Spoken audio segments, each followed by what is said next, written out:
Reddit নামক online সামাজিক যোগাযোগ মাধ্যমে নারীদের বিষয়ে কুরুচিপূর্ণ মন্তব্যের অভিযোগে বাংলাদেশ প্রকৌশল বিশ্ববিদ্যালয় বুয়েটের এক শিক্ষার্থীকে গ্রেপ্তার করেছে পুলিশ।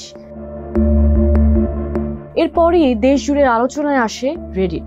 বাংলাদেশের সামাজিক যোগাযোগ মাধ্যম হিসেবে ফেসবুক, টিকটক সবচেয়ে বেশি জনপ্রিয়। এক্সও ব্যবহার করেন কেউ কেউ, কিন্তু জনসাধারণের কাছে একেবারেই অপরিচিত রেডিট। এখন প্রশ্ন হচ্ছে, রেডিট কি, এর ব্যবহার কেমন, বাংলাদেশে বা এটি কতটা জনপ্রিয়?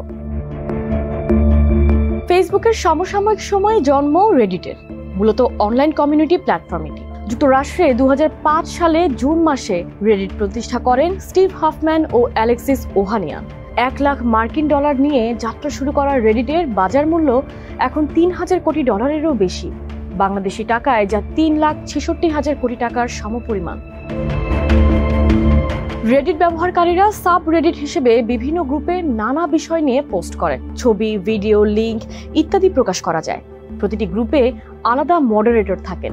কোনো পোস্ট পছন্দ হলে আপভোট এবং পছন্দ না হলে ডাউনভোট দিতে পারেন এর ব্যবহারকারীরা।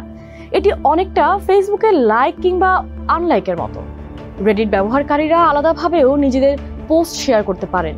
ছবি, ভিডিও, লিঙ্ক শেয়ারের সুযোগ থাকলেও রেডিট মূলত টেক্সট ভিত্তিক প্ল্যাটফর্ম। এই মাধ্যমে ব্যবহারকারীরা নাম প্রকাশ না করে ছদ্মনাম ব্যবহার করতে পারে। সেখানে খোলামেলাভাবে আলোচনার সুযোগ দেওয়া হয়। রেডিট মূলত তরুণদের কাছে বেশ জনপ্রিয়। রেডিট সবচেয়ে বেশি ব্যবহার হয় যুক্তরাষ্ট্রে। এছাড়া যুক্তরাজ্য, কানাডা, অস্ট্রেলিয়ার মতো উন্নত দেশেও এটি জনপ্রিয়। বিশ্বে রেডিটের 11 কোটি সক্রিয় ব্যবহারকারী রয়েছেন, যারা দৈনিক এটি ব্যবহার করেন। 2024 সালের প্রথম 6 মাসে রেডিটের রাজস্ব আয় ছিল $89 কোটি, যা প্রায় 10,850 কোটি টাকার সমান। বাংলাদেশে কোন সামাজিক যোগাযোগ মাধ্যম জনপ্রিয় তা জানা যায় সিমিলার ওয়েব থেকে।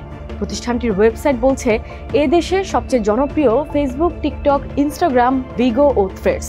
সিমিলার ওয়েব আরও জানায়, বাংলাদেশের জনপ্রিয় শীর্ষ 50টি সামাজিক যোগাযোগ মাধ্যমের মধ্যে রেডিট নেই।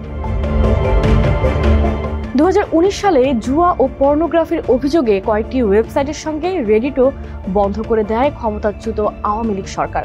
তবে এখন আবার এই প্ল্যাটফর্মটি ব্যবহার করা যাচ্ছে।